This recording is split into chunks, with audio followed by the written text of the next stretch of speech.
పెళ్ళైనా పండగైనా వేడుక ఏదైనా పట్టుచీరల ప్రత్యేక వేదిక వారాహి సిల్క్స్.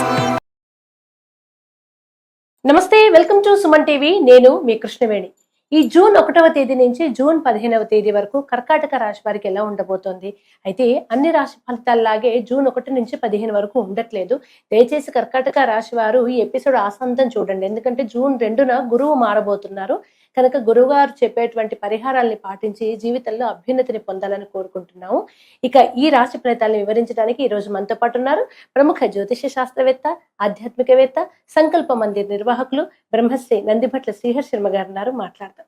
గురుగారు నమస్కారం. వాగర్థావ్యవ సంపృక్తౌ వాగర్థ ప్రతిపత్తయే జగతః పితరౌ వందే పార్వతీ పరమేశ్వరౌ ఆదిత్యాయ చ సోమాయ మంగళాయ బుధాయ చ గురు శుక్ర శనిభ్యశ్చ రాహవే కేతవే నమః.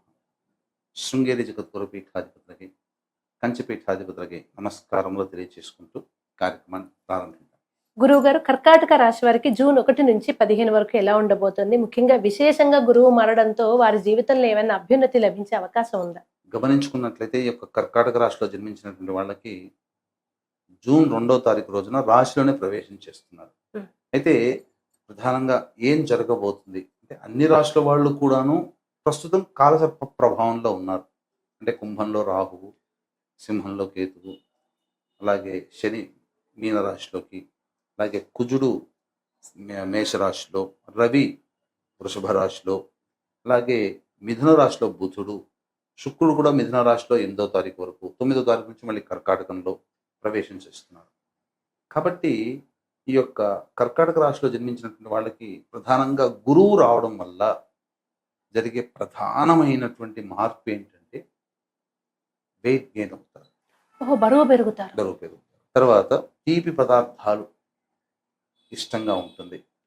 అన్నిటికంటే మించి పెద్దరికం వాళ్ళలో వస్తుంది.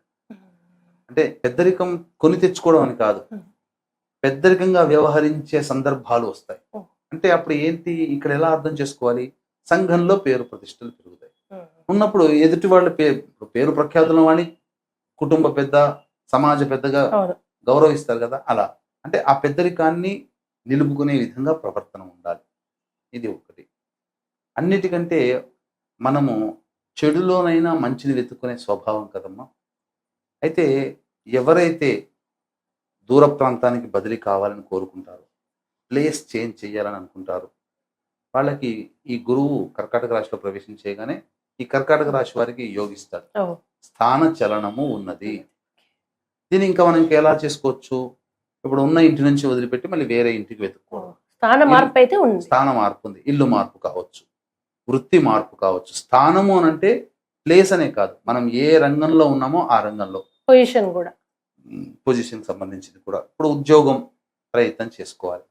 ఒక సంస్థల్లో ఒక స్థానంలో ఉన్నప్పుడు వీళ్ళకి ప్రమోషన్ రావాలన్నా స్థాన మార్పే కదా అది. లేదా వేరే కంపెనీలో రవి అనుకూలంగా ఉన్నాడు, వేరే కంపెనీలో ప్రయత్నం చేసినా వీళ్ళకి మంచిది జరుగుతుంది. ఇలా గురువు నెగిటివ్ గా ఇచ్చే లక్షణం కూడా కొంతమందికి అది పాజిటివ్ అవుతుంది. స్థాన మార్పు అన్నప్పుడు ఇష్టం లేని చోట బదిలీ కావడం, అది కూడా ఇబ్బంది. కాబట్టి కాస్త తీపి పదార్థాల యందు ఆసక్తి తగ్గించుకోవాలి. ఈ గురువు జన్మరాశిలోకి రాగానే సహజంగా గొప్ప అనుకుంటాం, కానీ ఈ జన్మరాశిలోకి ఎప్పుడైతే గురువు సంచారం చేస్తాడో ఎల్లప్పుడూ కూడా తన గోతిని తానే తవ్వుకుంటారు.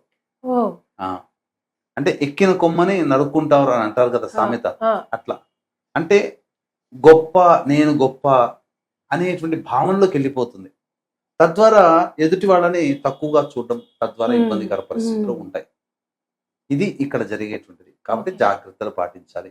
అయితే ప్రధానంగా చూసుకున్నట్లయితే రవి చక్కగా అనుకూలంగా ఉన్నాడు. రాహువు అష్టమ స్థానంలో సంచారం, ఇది కాస్త ఆందోళన కలిగించేది. ఆరోగ్యపరంగా జాగ్రత్తలు పాటించాలి. వేడి సంబంధించి చేసేటువంటి ప్రయత్నాలు చేయకూడదు. ఎందుకంటే బ్లడ్ మోషన్స్ అయ్యే అవకాశాలు కొంతమందికి ఉంటాయి, అందరికీ అని కాదు, కొంతమందికి. తర్వాత నవమ స్థానంలో శని సంచారము, ఇది సాధారణమైన మిశ్రమ ఫలితాలు, పెద్దగా ఇబ్బంది పెట్టే విధంగా కాకపోయినా కొంతవరకు అదృష్టాన్ని దగ్గర దాకా వచ్చి వెనక్కి వెళ్ళిపోయే స్వభావాలు ఈ యొక్క కర్కాటక రాశి వారు తరచూ పొందుతారు. కాకపోతే ఈ యొక్క కర్కాటక రాశి వారికి సంబంధించి చూసుకుంటే 18వ తారీఖు నుంచి గురువు కంట్రోల్లోకి శని వచ్చేసేస్తాడు. మ్మ్. అప్పుడు చాలా బాగుంటుంది. ఓ. కొంతమందికి వివాహాలు జరుగుతాయి, కొంతమందికి దాంపత్య సమస్యలు తొలగిపోతాయి. ఇలా ఈ కర్కాటక రాశి వారికి 18వ తారీఖు నుంచి దీని ఎఫెక్ట్ ఉంటుంది. ఇక కుజుడు దశమ స్థానంలో ఉన్న ఎక్కువ తరచూ కోపగించుకునే సందర్భాలు వస్తున్నాయి. మ్మ్. కోపాన్ని ప్రదర్శించాల్సి వస్తుంది. కానీ అన్ని విధాలుగా చూసుకుంటే ఇటు జన్మ రాశిలో గురువు, దశమంలో కుజుడు సంతోషంగా ఉండడానికి మార్గాలు కనబడతాయని చెప్పవచ్చు. అయితే ప్రధానంగా ఈ యొక్క బుధ సంచారం కూడా గమనించుకున్నట్లయితే ఈ బుధ సంచారం అనుకూలంగా లేదు. కాబట్టి పెట్టుబడులకి ఇది అంత అనుకూలం కాదు. స్పెక్యులేషన్స్ కానీ, స్టాక్స్ కానీ, ఓకే. కొంతమంది ఆన్లైన్ గేమ్స్ ఆడుతుంటుంటారు. అటువంటి వాటికి ఇది సరైనటువంటి సమయం కాదు. కాబట్టి ఏ నిర్ణయం తీసుకున్నా పెద్దవాళ్ళ ఆలోచనలు తీసుకుంటూ ముడిపడి ఉండి తీసుకుంటే కనీసం కొంత నష్టాన్నైనా మనం తగ్గించుకోవచ్చు. నివారించవచ్చు. అవును. ఇక ఎప్పుడైతే ఈ శుక్రుడు ప్రధానంగా మిథున రాశిలోకి 8వ తారీఖు వరకు ఉంటాడు, ఈ 8వ తారీఖు వరకు శుక్రుడు కాస్త ప్రభావవంతుడే అని చెప్పొచ్చు. అంటే కొన్ని నెగిటివ్ ఎఫెక్ట్స్ ఇస్తారు. అనవసరమైన ఖర్చులు, స్త్రీలతో వాగ్వివాదాలు, అది ఎవరైనా కానీ, ఇంట్లో వాళ్ళైనా కావచ్చు, బయట వాళ్ళైనా కావచ్చు. జాగ్రత్తగా కాస్త ఉంటే మంచిది. ఆరోగ్యం పట్ల శ్రద్ధ వహించాలి, ముఖ్యంగా స్త్రీలు అని చెప్పవచ్చు. అలాగే గురువుగారు, కర్కాటక రాశి వారిలో ఉన్న విద్యార్థులు కానివ్వండి, ఉద్యోగస్తులు, ముఖ్యంగా విదేశాల్లో ఉండి ఇబ్బంది పడుతున్నటువంటి స్టూడెంట్స్ ఎంతో మంది ఉన్నారు. వాళ్ళకి ఎలా ఉండబోతోంది? ముఖ్యంగా విదేశాల్లో ఉన్నటువంటి వాళ్ళకి, ఈ కర్కాటక రాశిలో జన్మించినటువంటి వాళ్ళకి కనుక చూసుకుంటే కాస్త స్థానచలనం ఉంటుందమ్మా. వేరే యూనివర్సిటీకి మారాలనే ఆలోచన చేయడం కొంతమంది, లేదా చేస్తున్న ఉద్యోగంలో మారి వేరే ఉద్యోగంలోకి వెళ్ళాలనేది, లేదా ఒక చోట చదువు కంప్లీట్ చేస్తారు, ఉద్యోగం కోసం వేరే చోటకి, ప్రయత్నాల కోసం వేరే చోటకి వెళ్ళాల్సిన పరిస్థితులు వస్తాయి. ముఖ్యంగా సాధారణంగా విద్యార్థులకైతే దైవ బలాన్ని సంపాదించుకుంటే మంచిది. దైవ బలం అనుకూలంగా ఉంది.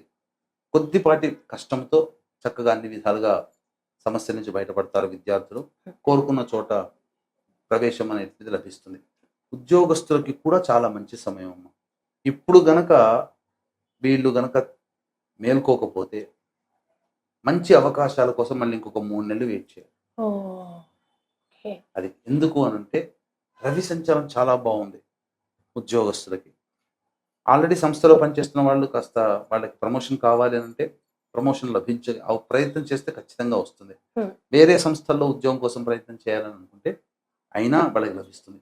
నిరుద్యోగస్తులకి అన్ని విధాలుగా శుభవార్తలు వింటారు. కాబట్టి ఈ జూన్ 15 వరకు కర్కాటక రాశి వారికి ఉద్యోగ, వృత్తి, వ్యాపార సంబంధం విషయాల్లో ఏ ఢోకా లేదని చెప్పవచ్చు. అలాగే గురువుగారు, కర్కాటక రాశి వారికి ఈ జూన్ 1 నుంచి 15 వరకు రోజువారీ ఫలితాలు ఎలా ఉండబోతున్నాయి? తప్పకుండా రోజువారీ ఫలితాలు తెలియజేసుకునే ముందు వీక్షించండి ప్రేక్షకుల్లో. మీరు ఎంతోమంది మీ జీవితంలో పైకి ఎదగడానికి ప్రయత్నం చేస్తూ ఉంటుంటారు. ఆ ప్రయత్నంలో అన్ని అవకాశాలు దగ్గర దాకా వచ్చి, నోటి దాకా వచ్చి వెనక్కి వెళ్ళిపోతున్నాయా? ఎంత కష్టపడ్డా ఫలితం దక్కట్లేదా? మీ కుటుంబ సభ్యుల మధ్య అవగాహన లేక ఎవరికి వారే యమునా తీరే అన్నట్టుగా ఉంటున్నారా? పెళ్ళిళ్ళు కాక, సంతానం కలక్క మీ యొక్క సభ్యులు ఇబ్బందులు పడుతున్నారా? ఖర్చులు మంచినీళ్ళ ప్రాయంగా ఖర్చు అయిపోతున్నాయా? భద్రత లేకుండా అయోమయమైనటువంటి జీవితంలో ఉన్నారు అంటే ఖచ్చితంగా మీరు పంచశాప ప్రభావాల్లో ఉన్నట్టు లెక్క. స్త్రీ శాపము, గురు శాపము, దైవ శాపము, సర్పశాపము, పితృశాపము. ఈ పంచశాప నివారణకి మన పీఠమాధ్వర్యంలో ప్రతి నెల 2వ ఆదివారంలో ఈ యొక్క కార్యక్రమాలు అనేటువంటి జరిపించడం జరుగుతుంది. అవకాశం ఉన్నటువంటి వాళ్ళు ఈ యొక్క కార్యక్రమంలో నమోదు చేసుకొని మీరు పాల్గొనవచ్చు. ఒకవేళ రాలేకపోయినా బ్రాహ్మణుని కర్తగా పెట్టి చేయించడం జరుగుతుంది. ఇక గమనించుకున్నట్లయితే ఈ యొక్క కర్కాటక రాశిలో జన్మించినటువంటి వాళ్ళకి ప్రధానంగా 1వ తారీఖు రోజు కాస్త ఆందోళనగా ఉంటుంది. ఆరోగ్యం పట్ల శ్రద్ధ వహించాలి. ముఖ్యంగా అన్ని ఆలోచనలే ఉంటాయి తప్ప కార్యరూపం దాల్చదు. 2, 3, 4, 5, 6 ఈ తేదీలలో అన్ని విధాలుగా సహాయ సహకారాలు అందుతాయి. ధన ప్రవాహం బాగుంటుంది. రాని బాకీలు వసూలు అవుతాయి. విందులు, వినోదాలు కుటుంబ సభ్యులతో పాల్గొంటారు. ఖర్చుకు మించిన ఆదాయం లభించడం ద్వారా అన్ని సమస్యల్ని ఎదుర్కోగలిగే శక్తి లభిస్తుంది. ఇక 7, 8 ఈ తేదీల్లో మాత్రం కాస్త ఆరోగ్యం పట్ల శ్రద్ధ వహించాలి. అనుకోని ఖర్చులు అంటే మనము ఎక్స్పెక్ట్ చేసేది ఈ రోజుకు 150 రూపాయలు అవుతుందంటే 200 రూపాయలు ఖర్చు అయితే అలా అనుకోని విధంగా ఖర్చులు ఎక్కువగా ఉంటుంటాయి. అలాగే ప్రశాంతంగా ఉండదు. ఏదో ఒక భయంతో కూడుకున్న జీవనం ఈ 2 రోజుల పాటు ఉంటుంది. ఇక 9, 10, 11 ఈ తేదీలలో తండ్రి గారి ఆరోగ్యం పట్ల శ్రద్ధ వహించాలి. కింది స్థాయి వాళ్ళు మోసం చేసే అవకాశాలు ఎక్కువగా ఉన్నాయని చెప్పొచ్చు. అన్నిటికంటే మించి సంతాన మూలకంగా విభేదాలు, సమస్యలు పెరుగుతాయి. కాబట్టి సంతానంతో కాస్త లౌక్యంగా వ్యవహరిస్తూ వాళ్ళతో వాగ్వివాదాలు పెట్టుకోకుండా ఉంటే మంచిది. ఇక 12, 13, 14, 15 ఈ 4 రోజుల పాటు అన్ని విధాలుగా యోగదాయకంగా ఉంటుంది. ఖర్చుకు మించిన ఆదాయాలు లభిస్తాయి. ఉద్యోగ భద్రత పెరుగుతుంది. చేస్తున్న పని పట్ల మంచి గుర్తింపు లభిస్తుంది. వృత్తి వ్యాపారాల్లో మంచి ప్రభావవంతంగా ధన సంపాదన పొందుతారని చెప్పొచ్చు. ఏ తర్వాత అన్ని విధాలుగా యోగదాయకంగా ఉంటుంది. గురువు గారు, కర్కాటక రాశి వారు దోష నివృత్తికి చేసుకోవాల్సిన పరిహారాలు ఏంటి? ప్రధానంగా ఈ యొక్క కర్కాటక రాశి వారు సమస్యలు ప్రతి మనిషికి ఉంటాయి. సమస్యలు వచ్చినప్పుడు సమస్యల పరిష్కారం కోసం ప్రతిరోజు కూడా విష్ణు సహస్రనామ పారాయణం కానీ లేదా విష్ణు అష్టోత్తరం 3 సార్లు కానీ కనుక చేసుకుంటే అన్ని సమస్యలు తగ్గుముఖం పడతాయని చెప్పవచ్చు. ధన్యవాదాలు గురువు. సర్వం శ్రీ ఉమామహేశ్వర పరబ్రహ్మార్పణమస్తు.